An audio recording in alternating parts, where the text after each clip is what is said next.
രാത്രിയിൽ കുത്തി കുത്തി ചുമക്കുകയാണ്, അല്ലെങ്കിൽ ഇടയ്ക്കിടയ്ക്ക് കഫക്കെട്ട് വരികയാണ്, എപ്പോഴും മൂക്കുന്ന ഒലിക്കുക, അല്ലെങ്കിൽ നെഞ്ചിലൊരു കഫം കുറുകലാണ് എന്നിങ്ങനെ പറഞ്ഞിട്ട് ഒരുപാട് അമ്മമാരെ ഏറ്റവും ഉറക്കം കെടുത്തുന്ന ഒരു സംഭവമാണ് ഇത്തരത്തിലുണ്ടാകുന്ന കഫക്കെട്ട്. കുട്ടികളെ പോലെ തന്നെ നമ്മുടെ മുതിർന്ന ആളുകളിലും ഇത്തരത്തിൽ കഫക്കെട്ട് ഉണ്ടാവാറുണ്ട്.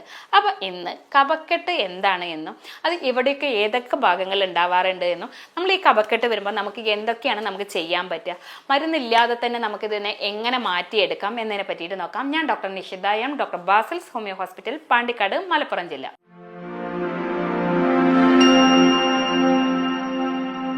നമുക്കറിയാം കഫക്കെട്ട് എന്ന് പറയുമ്പം ഇന്ന് കോവിഡ് ഒക്കെ കഴിഞ്ഞതിന് ശേഷം തന്നെ ആളുകൾ പറയാറുണ്ട്, ഡോക്ടറെ ആ കോവിഡ് വന്നതിന് ശേഷം എനിക്ക് കോവിഡ് ഉണ്ടായിട്ടുണ്ടായിരുന്നു, അതിനുശേഷം തന്നെ ഈ കഫം ഇങ്ങനെ എപ്പോഴും ഫോം ചെയ്തിട്ട് ഒരു ചെറിയൊരു എക്സ്പോഷർ മതി, ഒന്നുകിൽ ഞാൻ ചൂടുള്ള വെയിലത്തൊന്ന് പോയാൽ മതി, അല്ലെങ്കിൽ ഒന്ന് തണുത്തൊരു ക്ലൈമറ്റിലേക്ക് ഒന്ന് യാത്ര ചെയ്താൽ മതി, അല്ലെങ്കിൽ ഒന്ന് നന്നായിട്ട് വിയർത്താൽ തന്നെ എനിക്ക് ഈ കഫക്കെട്ട് വരികയാണ്. അതായത് നമ്മുടെ ലങ്സിനകത്ത് എപ്പോഴും ഒരു ഇൻഫെക്ഷൻസ് വരിക, അല്ലെങ്കിൽ നമ്മുടെ ഈ കഫക്കെട്ട് എന്ന് പറയുന്നത് പല ഭാഗങ്ങൾ ഏതൊക്കെ ഭാഗങ്ങളിലാണോ നമ്മുടെ അപ്പർ റെസ്പിറേറ്ററി ട്രാക്ക്, അതായത് നമ്മുടെ ശ്വാസകോശത്തിന്റെ മുകൾ ഭാഗത്തും അതുപോലെ തന്നെ ശ്വാസകോശത്തിന്റെ താഴെ ഭാഗത്ത് ലോവർ റെസ്പിറേറ്ററി ട്രാക്ക് എന്ന് പറയുന്ന സ്ഥലത്തും, അതുപോലെ തന്നെ നമ്മുടെ തലച്ചോറിലെ നമ്മുടെ മുഖത്തുള്ള ചില സൈനസ് അറകളിലൊക്കെ ഈ കഫം കെട്ടി നിൽക്കുമ്പോഴാണ്, അതായത് ഇൻഫെക്ഷൻസ് ഉണ്ടാവുമ്പോഴാണ് നമുക്ക് ഈ കഫക്കെട്ട് എന്നുള്ള ഒരു വേർഡ് നമ്മൾ സാധാരണക്കാരായിട്ട് ഉപയോഗിക്കാറുള്ളത്. ഇപ്പം ഞാൻ പറഞ്ഞ ആദ്യത്തെ ഒക്കെ മെഡിക്കൽ ടേംസ് ആകുമ്പോൾ നിങ്ങൾ സാധാരണ ഈ വീഡിയോ കാണുന്ന സാധാരണക്കാർക്ക് ഒരു ബുദ്ധിമുട്ടായിരിക്കും. അതെന്താണ് എന്ന് നമുക്ക് നോക്കാം. അതിൽ ഏറ്റവും പ്രധാനമാണ് നമ്മൾ ഈ കഫക്കെട്ട് വരാനുള്ള ഒരു പ്രധാന കാരണം, ഒന്നുകിൽ നമ്മുടെ ഈ തൊണ്ടയ്ക്കകത്ത് നമ്മുടെ ലാരിങ്സ്, ഫാരിങ്സ് എന്നൊക്കെ പറഞ്ഞിട്ടുള്ള സാധനങ്ങളുണ്ട്. നമുക്കറിയാം നമ്മൾ ഭക്ഷണം ഇറക്കുമ്പോൾ വരുന്ന കുഴലുകളാണ് നമ്മൾ ഫാരിങ്സ് എന്ന് പറയുന്നത്. അതുപോലെ നമ്മൾ ശബ്ദം വരുന്ന ഒന്നാണ് ലാരിങ്സ് എന്ന് പറയുന്നത്. അപ്പം ഈ ഭാഗങ്ങളിലൊക്കെ നമ്മുടെ കഫം അടിഞ്ഞുകൂടുക, അല്ലെങ്കിൽ ആ ഭാഗത്തൊരു ഇൻഫെക്ഷൻസ് ഒക്കെ ഉണ്ടാവുമ്പോഴും ഇത്തരത്തിൽ കഫം ഫോം ചെയ്യാം.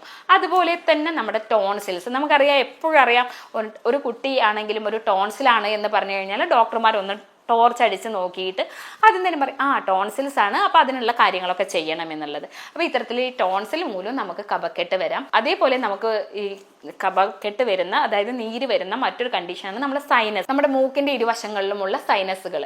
അതുപോലെ തന്നെ അതിന്റെ ഭാഗമായിട്ട് പോസ്റ്റ് നേസൽ ഡ്രിപ്സുകൾ, ഇതൊക്കെ ഈ ഭാഗങ്ങളിലൊക്കെ ഈ വായു അറകളിലൊക്കെ കഫം കെട്ടി നിൽക്കുമ്പോഴും ഇത്തരത്തിൽ ഈ കഫക്കെട്ട് ഉണ്ടാകാറുണ്ട്. അതുപോലെ നമ്മുടെ ഇനി താഴെ ഭാഗത്തേക്ക് വരികയാണെങ്കിൽ നമ്മുടെ ട്രെക്കിയ എന്ന് പറയുന്ന ഒരു സ്ഥലമാണ്. നമ്മുടെ വായു, നമ്മൾ ശ്വസിക്കുന്ന വായു താഴത്തേക്ക് പോയിട്ട് ആ ഭാഗങ്ങളിൽ കൂടിയൊക്കെ സഞ്ചരിക്കുന്നത്. ആ ഭാഗങ്ങളിൽ ഇതുപോലെ കഫം ഫോം ചെയ്യുമ്പോൾ ഇൻഫെക്ഷൻസ് മൂലം നമുക്ക് ഇത്തരത്തിൽ കഫക്കെട്ട് ഉണ്ടാവാം. ഇനി ഇത്തരത്തിൽ ഈ ഇൻഫെക്ഷൻസ് ഉണ്ടാവാനുള്ള പ്രധാന കാരണങ്ങൾ എന്തൊക്കെയാണെന്ന് നോക്കിക്കഴിഞ്ഞാൽ നമുക്കറിയാം അലർജി ഇതിൻ്റെ ഒരു പ്രധാന ഘടകമാണ്. അതുകൊണ്ട് തന്നെ നമുക്കറിയാം മുതിർന്നവരെക്കാളും കൂടുതൽ ചിലപ്പോൾ കുട്ടികളിലാണ് ഈ കഫക്കെട്ട് ഫ്രീക്വൻ്റ് ആയിട്ട് കാണാറുള്ളത്, അടുപ്പിച്ച് കാണാറ്. മുതിർന്നവരിലും കാണാറുണ്ട്. ചിലപ്പോൾ വൈറസ് മൂലം അല്ലെങ്കിൽ ബാക്ടീരിയാസ് മൂലം ഒക്കെ ആയിരിക്കാം ഇത്തരത്തിൽ ഈ കഫക്കെട്ട് വരുന്നത്. ഇതിൽ ഈ അലർജിയുടെ കാര്യം പറയുകയാണെങ്കിൽ തന്നെ ഇത്തരത്തിൽ ഈ അലർജി മൂലം അല്ലെങ്കിൽ വൈറസ് മൂലം ബാക്ടീരിയാസ് മൂലമാണോ ഇത്തരത്തിൽ ഈ കഫക്കെട്ട് വരുന്നത് എന്ന് കണ്ടെത്തി നമുക്ക് വളരെ വേഗം തന്നെ ഇത് ട്രീറ്റ് ചെയ്യാൻ സാധിക്കുന്നതാണ്. അതിനുവേണ്ടി ഞങ്ങൾ ചെയ്യാറുള്ളത് ആർട്ടിഫിഷ്യൽ ഇൻ്റലിജൻസിൻ്റെ സഹായത്തോടു കൂടി തന്നെ രോഗനിർണയവും അതുപോലെ തന്നെ മരുന്ന് നിർണയവും ഒക്കെ നടത്തിയിട്ട് അതിൻ്റെ ഒരു with the help of that, അതായത് അതിൻ്റെ ഒരു സഹായത്തോടും കൂടിയിട്ടാണ് നമ്മൾ രോഗിയുടെ കേസസ് എടുക്കാറുള്ളത്. അതുകൊണ്ട് തന്നെ നമുക്കത് കുറച്ചും കൂടി വളരെ ഫലപ്രദമായിട്ട് ട്രീറ്റ് ചെയ്യാൻ സാധിക്കാറുണ്ട്. ഈ തരത്തിലുള്ള ഈ ഒരു അലർജി ഇതിൻ്റെ ഒരു പ്രധാന ഘടകമാണ് പറഞ്ഞു. കുട്ടികളിൽ ഇതിന് പ്രധാനമായിട്ട് കാണാറുണ്ട്. കുട്ടികളിൽ കാണാനുള്ള ഒരു പ്രധാന കാരണം എന്താ വെച്ചാൽ കുട്ടികൾ പല കാരണത്താൽ സെൻസിറ്റൈസ് ആയിരിക്കും, മീൻസ് അവർ അതിനോടൊക്കെ അലർജിക്കായിരിക്കും. അതിൽ ഏറ്റവും പ്രധാനമാണ് ഡയറി പ്രോഡക്ട്സുകൾ, തണുപ്പുള്ളത്. ചിലപ്പോൾ നിങ്ങൾക്ക് അറിയാൻ പറ്റും, പെട്ടെന്ന് കുളിച്ച് കഴിഞ്ഞാൽ അല്ലെങ്കിൽ കുളിയുടെ സമയം ഒന്ന് മാറിക്കഴിഞ്ഞാലൊക്കെ കുട്ടികളിൽ ജലദോഷം വരാറുണ്ട്. അതായത് കഫക്കെട്ട് ജലദോഷം മാത്രമല്ല, അത് നമ്മൾ റൈനൈറ്റിസ് എന്നുള്ള ഒരു കണ്ടീഷനിലാണ് ജലദോഷമായിട്ട് പറയുമ്പോൾ, അല്ലെങ്കിൽ ഫാരിഞ്ചൈറ്റിസ്, ലാരിഞ്ചൈറ്റിസ്, ഞാൻ ആദ്യം പറഞ്ഞു നമ്മുടെ ട്രെക്കിയുടെ കുട്ടികളുടെ വേഗത്തിൽ കഫക്കെട്ട് വരാറുണ്ട്. അപ്പം ഇത്തരത്തിൽ ഈ കുട്ടികൾ കൂടുതലായിട്ട് അലർജിക് ആയിട്ടുള്ളതും അതുകൊണ്ട് തന്നെ അവരുടെ ബോഡി അതിനായിട്ട് സെൻസിറ്റിവിറ്റി കൂടുതലുള്ളതും മൂലമാണ് ഇത്തരത്തിൽ കുട്ടികൾ ഇത് കൂടുതലായിട്ട് കാണാറുള്ളത്.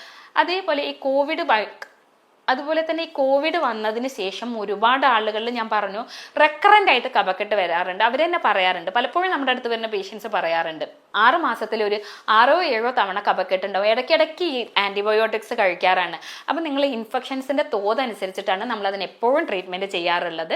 ഇനി ഇത്തരത്തിൽ ഈ ഇൻഫെക്ഷൻസ് ഒക്കെ ഉണ്ടെങ്കിൽ നമ്മൾ എവിടെയാണോ അതിൻ്റെ ഇൻഫെക്ഷൻസ് ഉള്ളത്, അതായത് ഈ നീര് എവിടെയാണോ അല്ലെങ്കിൽ ഈ കഫം എവിടെയാണോ എന്നതിനനുസരിച്ചിട്ടാണ് നമ്മൾ എപ്പോഴും ട്രീറ്റ്മെൻറ്റ് കൊടുക്കാറുള്ളത്.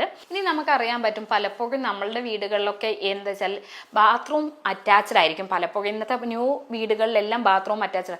അപ്പോൾ നമ്മൾ അതിനകത്ത് കോൾഡ് ഷവറിങ്, അതായത് ഷവർ ബാത്ത്, അതായത് വെള്ളം എപ്പോഴും അതിനകത്ത് ഉണ്ടാവുക, അല്ലെങ്കിൽ അതുപോലെ തന്നെ നനഞ്ഞ ഡ്രസ്സുകൾ, നനഞ്ഞ തോർത്തുകൾ, ഇതൊക്കെ നമ്മൾ ബെഡ്റൂമിനകത്ത് വിരിച്ചിടുക. ഇതൊക്കെ ഇത്തരത്തിൽ ഈ അലർജിക് ആയിട്ടുള്ള കുട്ടികളിൽ പെട്ടെന്ന് തന്നെ കഫം ഫോം ചെയ്യാനുള്ള കാരണമാവാറുണ്ട്.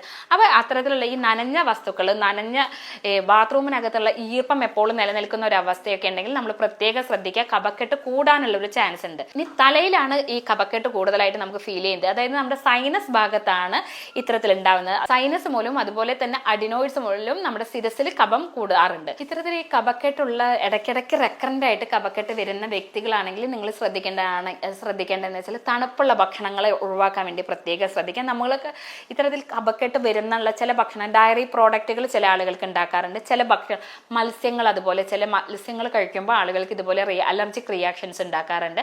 അവരിലും ഇത്തരത്തിൽ കഫക്കെട്ട് ഫോം ചെയ്യാൻ ചാൻസ് ഉണ്ട്. അപ്പോൾ അലർജിക് ആയിട്ടുള്ള ഭക്ഷണ സാധനങ്ങൾ എന്തൊക്കെ, അല്ലെങ്കിൽ അലർജിക് ആയിട്ടുള്ള കണ്ടന്റുകൾ എന്തൊക്കെയെന്ന് നമ്മൾ മനസ്സിലാക്കിയിട്ട് അവ അവോയ്ഡ് ചെയ്യാൻ വേണ്ടി പ്രത്യേകം ശ്രദ്ധിക്കുക. അതുപോലെ തന്നെ തണുപ്പുള്ള സാധനങ്ങളിലായ ഐസ്ക്രീംസ്, തണുത്ത വെള്ളം തുടങ്ങിയവയൊക്കെ ഒഴിവാക്കാൻ വേണ്ടിയിട്ട് ശ്രദ്ധിക്കുക. ദീർഘനേരം നമ്മളൊരു തണുപ്പുള്ള ഒരു പ്രതലത്തിൽ ഇരിക്കുമ്പോൾ നമുക്കത് അസഹ്യമായിട്ട് അല്ലെങ്കിൽ ഒരു ബുദ്ധിമുട്ടായിട്ട് തോന്നുകയാണെങ്കിൽ നമ്മൾ ആ ഒരു പ്ലേസിൽ നിന്ന് നമ്മൾ മാറാൻ വേണ്ടി ശ്രദ്ധിക്കേണ്ടത് ധാരാളം വെള്ളം കുടിക്കുക എന്നുള്ളതാണ് മറ്റൊരു പ്രധാന പോംവഴി. ഇനി നമുക്ക് വീട്ടിൽ ചെയ്യാവുന്ന ചില ഹോം റെമഡീസ് ഉണ്ട്. അതിൽ ഏറ്റവും ഇമ്പോർട്ടൻ്റ് ആണ്, നമുക്കറിയാം മഞ്ഞൾ ഇതിനകത്ത് ഒരു പ്രധാന കണ്ടന്റ് ആണ്. മഞ്ഞളിനകത്ത് കുർക്കുമിൻ എന്നുള്ള കണ്ടന്റ് ഉള്ളത് തന്നെ അതിനൊരു antibacterial, anti inflammatory properties ഉണ്ട്. അപ്പോൾ ഈ മഞ്ഞൾ നമ്മുടെ ഭക്ഷണത്തിൽ ഉൾപ്പെടുത്തുന്നത് ദിവസവും ഒരു ടീസ്പൂൺ മഞ്ഞൾ ഒരു ഗ്ലാസ് ചൂടുവെള്ളത്തിൽ തിളപ്പിച്ച് കഴിക്കുന്നത് ഇത്തരത്തിലുള്ള ഈ കഫക്കെട്ടുകൾ കുറയ്ക്കാൻ വേണ്ടി നമ്മളെ സഹായിക്കുന്നതാണ്. അതുപോലെ തന്നെ നമുക്ക് എന്താ വെച്ചാൽ കല്ലുപ്പിന് നമ്മുടെ വായു പോകുന്ന സ്ഥലങ്ങളൊക്കെ ക്ലിയർ ആക്കാനുള്ള ഒരു കപ്പാസിറ്റി ഉണ്ട്. അതുകൊണ്ട് തന്നെ നിങ്ങൾ എന്താ വെച്ചാൽ കല്ലുപ്പ് ഇട്ടിട്ട് സ്റ്റീം ഇൻഹലേഷൻ എന്ന് പറയും. നമുക്കറിയാം ഇത് പണ്ട് മുതലേ നമ്മുടെ ഗ്രാൻഡ് പാരൻസ് ഒക്കെ പറഞ്ഞു തരുന്ന ഒരു കാര്യമാണ്. അപ്പം അത് വളരെ എഫക്റ്റീവായിട്ട് നിങ്ങൾക്ക് വീട്ടിൽ നിന്ന് തന്നെ ചെയ്യാവുന്നതാണ്. വീട്ടിൽ ഏതൊരു പ്രായക്കാർക്കും ചെയ്യാവുന്നതാണ് കല്ലുപ്പ് ഇട്ടിട്ട് നന്നായിട്ട് ആവി പിടിക്കുക എന്നുള്ളത്. അതുപോലെ തന്നെ മഞ്ഞളിന്റെ കാര്യം ഞാൻ ആദ്യമേ പറഞ്ഞു. 1 ടീസ്പൂൺ മഞ്ഞളും 1 ടീസ്പൂൺ തേനും കൂടെ മിക്സ് ചെയ്തിട്ട് രാവിലെ വെറും വയറ്റിൽ കഴിക്കുക. അത് നമ്മുടെ അലർജി കണ്ടന്റ് കുറയ്ക്കാനും നമ്മുടെ ഈ ശരീരത്തിലുള്ള കഫ ഇളകി പോകുന്നതിന് വേണ്ടിയിട്ട് നമ്മെ സഹായിക്കുന്ന ഏറ്റവും നല്ലൊരു ഡ്രിങ്കാണ്. അപ്പോൾ അത് നിങ്ങൾ ഒരു 15 ദിവസമെങ്കിലും കൃത്യമായിട്ട് ഫോളോ ചെയ്യുമ്പോൾ റെക്കറന്റ് ആയിട്ടുള്ള ഈ കഫക്കെട്ട് കുറയ്ക്കാൻ സഹായിക്കുന്നതാണ്. ഇഞ്ചി മറ്റൊരു പ്രധാന ഘടകമാണ്. ഇഞ്ചിക്കകത്ത് നമുക്കറിയാം നല്ലൊരു ആൻറ്റി ബാക്ടീരിയൽ പ്രോപ്പർട്ടീസ് ഉള്ളതാണ്. ഇഞ്ചി നീരും അതുപോലെ തന്നെ 1 ടീസ്പൂൺ തേനും കൂടെ നമ്മുടെ അലർജീസ് നന്നായിട്ട് കുറയ്ക്കും. നമ്മുടെ നെഞ്ചിനകത്തും അതുപോലെ തന്നെ ഈ തൊണ്ടയ്ക്കകത്തൊക്കെയുള്ള കഫം ഇളകി പോകാൻ വേണ്ടി സഹായിക്കും. പിന്നെ മറ്റൊരു കാര്യം എന്താണെന്ന് വെച്ചാൽ നമുക്ക് ചില ഗ്യാസ്ട്രിക് കംപ്ലയിൻസുകൾ ഉണ്ടെങ്കിലും ഇത്തരത്തിൽ ഈ ഒരു കഫക്കെട്ട് ഫീൽ ചെയ്യാറുണ്ട്. അതായത് നമ്മുടെ വയറിനകത്തുണ്ടാകുന്ന ഗ്യാസ്ട്രിക് ജ്യൂസുകളുടെ ഇറിറ്റേഷൻ മൂലം നമുക്ക് ഒരു കഫക്കെട്ട് ഫോം ചെയ്യാറുണ്ട്. അപ്പോൾ ഇത്തരത്തിൽ ഈ കഫക്കെട്ട് ഉണ്ടെങ്കിൽ നമ്മൾ അസിഡിറ്റി എന്നുള്ള നമ്മുടെ ആ ഭാഗത്തുള്ള ഗ്യാസ്ട്രിക് ഇഷ്യൂസിന് വളരെ കൃത്യമായിട്ട് ട്രീറ്റ്മെൻറ്റ് എടുത്തിട്ട് നമുക്കത് മാറ്റിക്കഴിഞ്ഞാൽ തന്നെ ഈ റെക്കറൻ്റ് ആയിട്ട് വരുന്ന കഫക്കെട്ടുകൾ നമുക്ക് മാറ്റാൻ സാധിക്കുന്നതാണ്. പോസ്റ്റ് ഡ്രിപ്സ് എന്ന് ഞാൻ നേരത്തെ പറഞ്ഞു. രാവിലെ എണീറ്റ് കഴിഞ്ഞ് കഴിഞ്ഞാൽ ചില ആളുകൾ ഇങ്ങനെ രാവിലെ എണീറ്റിട്ട് നമ്മൾ തൊണ്ട ക്ലിയർ ചെയ്യുന്ന ഒരു ശബ്ദമൊക്കെ ഉണ്ടാവും. അത് ഈ പോസ്റ്റ് ഡ്രിപ്സ് മൂലമാണ് കൂടുതൽ ഉണ്ടാവുക. അത്തരത്തിലുള്ള ആളുകൾക്ക് ഈ അഡിനോയിഡ് മൂലം അല്ലെങ്കിൽ സൈനസ് മൂലമൊക്കെ അവിടെ ഈ അലർജിക് മൂലമൊക്കെ കഫം ഫോം ചെയ്തിരിക്കുന്നുണ്ടാവും. അതുമൂലമായിരിക്കും അവർ രാവിലെ ത്രോട്ട് ക്ലിയർ ചെയ്യുന്നത്. അപ്പോൾ അങ്ങനെയുള്ള വ്യക്തികൾക്കും കുടിക്കാൻ പറ്റുന്ന നല്ലൊരു ഡ്രിങ്കാണ് ഇഞ്ചി നീരും 1 ടീസ്പൂൺ തേനും കൂടെ നന്നായിട്ട് മിക്സ് ചെയ്തിട്ട് രാവിലെ കഴിക്കുക എന്നുള്ളത്. അതേപോലെ ഈ കുത്തി ചുമയ്ക്കുക. കാരണം ഈ കഫം പോരില്ല, അല്ലെങ്കിൽ ഒരു വല്ലാതെ ഇറിറ്റേഷൻ ആയിട്ടുള്ള ഒരു ചുമയൊക്കെ ഉണ്ടാകുമ്പോൾ കുത്തി ചുമയ്ക്കുന്നതിന് നിങ്ങൾക്ക് ചെയ്യാവുന്നതാണ്. നമ്മുടെ തുളസിയും ആടലോടകവും പനിക്കൂർക്കയും കൂടെ നന്നായിട്ട് ആവി കയറ്റുക. എന്നിട്ട് അത് ഒരു സ്പൂണിനകത്തേക്ക് അതിൻ്റെ നീര് 3ൻ്റെയും കൂടെ നീര് മിക്സ് ചെയ്തിട്ട് ദിവസം ഒരു 2 നേരം കഴിക്കുക. ഇത്തരത്തിൽ ഈ കുത്തിയുള്ള ചുമയും അതുപോലെ തന്നെ നമ്മുടെ ലങ്സിനകത്തും അതുപോലെ ചെസ്റ്റിലൊക്കെയുള്ള കഫം പോവാൻ വേണ്ടി വളരെ അധികം ഹെൽപ്പ് ചെയ്യുന്നതാണ്. അതുപോലെ നമുക്കറിയാൻ പറ്റും, നമുക്ക് തുളസിയില നമുക്കറിയാം പൂർവികന്മാരായിട്ട് തന്നെ നമ്മൾ കഫക്കെട്ടിന് പണ്ട് മുതലേ യൂസ് ചെയ്യുന്നതാണ്. തുളസിയില ഒരു പിടി തുളസിയില ഇട്ടിട്ട് തിളപ്പിച്ചിട്ടുള്ള വെള്ളം കുടിക്കുന്നതും അതുപോലെ തന്നെ അത് സ്റ്റീം ഇൻഹലേറ്റ് ചെയ്യുന്നതും അത് ഇട്ടിട്ട് തിളപ്പിച്ച വെള്ളം നമ്മൾ ആവി പിടിക്കുന്നത് നമ്മുടെ ലങ്സിനെ ക്ലിയർ ചെയ്യാനും നമ്മുടെ ശ്വാസകോശത്തിനകത്തുള്ള കഫത്തിനെ റിമൂവ് ചെയ്യാനും വേണ്ടി സഹായിക്കുന്നതാണ്. ഈ ശിരസിലെ കഫക്കെട്ട് അതായത് നമ്മുടെ സൈനസിൽ ഉണ്ടാവുന്ന ഇൻഫെക്ഷൻസ് ഒക്കെ മാറാൻ വേണ്ടി നമുക്ക് ചെയ്യാവുന്ന ഒരു കിടിലൻ ഹോം റെമഡിയാണ് നമ്മുടെ വീട്ടിലുള്ള ചില സാധനങ്ങൾ. അതായത് 3 ചെറിയ ഉള്ളിയും നമ്മുടെ അതുപോലെ തന്നെ ഒരു കഷ്ണം ഇഞ്ചിയും ഒരു 1-2 വെളുത്തുള്ളിയും കൂടെ നന്നായിട്ട് മിക്സ് ചെയ്യുക. അതിൻ്റെ കൂടെ തുളസി ഇലയും കൂടെ നന്നായിട്ട് ഇടിച്ച് പിഴിഞ്ഞിട്ട് അതിൻ്റെ ഒരു നീരെടുത്തിട്ട് നമ്മൾ ദിവസവും രാവിലെ കഴിക്കുക.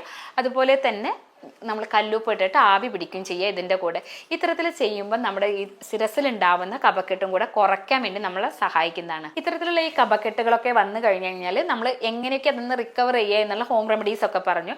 ഇനി അതോടുകൂടി തന്നെ നിങ്ങൾ പ്രോപ്പറായിട്ട് ഉറങ്ങാൻ വേണ്ടി ശ്രദ്ധിക്കുക, കൃത്യമായിട്ട് വെള്ളം കുടിക്കുക, അതുപോലെ തന്നെ പ്രാണായാമം പോലെയുള്ള എക്സസൈസുകൾ ശീലാക്കുക എന്നുള്ളത് ഒരു ഇമ്പോർട്ടൻ്റ് ആയിട്ടുള്ളതാണ്. കൃത്യമായിട്ടുള്ള സമീകൃത ആഹാരങ്ങൾ, അതായത് ഹെൽത്തി ആയിട്ടുള്ള ഡയറ്റും കൂടെ ഇതിൻ്റെ കൂടെ ഫോളോ ചെയ്യേണ്ടതാണ്. ഇനി ഇത്തരത്തിലുള്ള ഒരു ഇഷ്യൂസ് ഒക്കെ ഉണ്ടെങ്കിൽ നിങ്ങൾ ഈ കാര്യങ്ങളൊക്കെ ശ്രദ്ധിക്കുക. എന്നിട്ട് മെഡിസിൻസ് ഇല്ലാതെ തന്നെ നമുക്കിതിന്ന് റിക്കവർ ചെയ്യാൻ വേണ്ടി സാധിക്കും.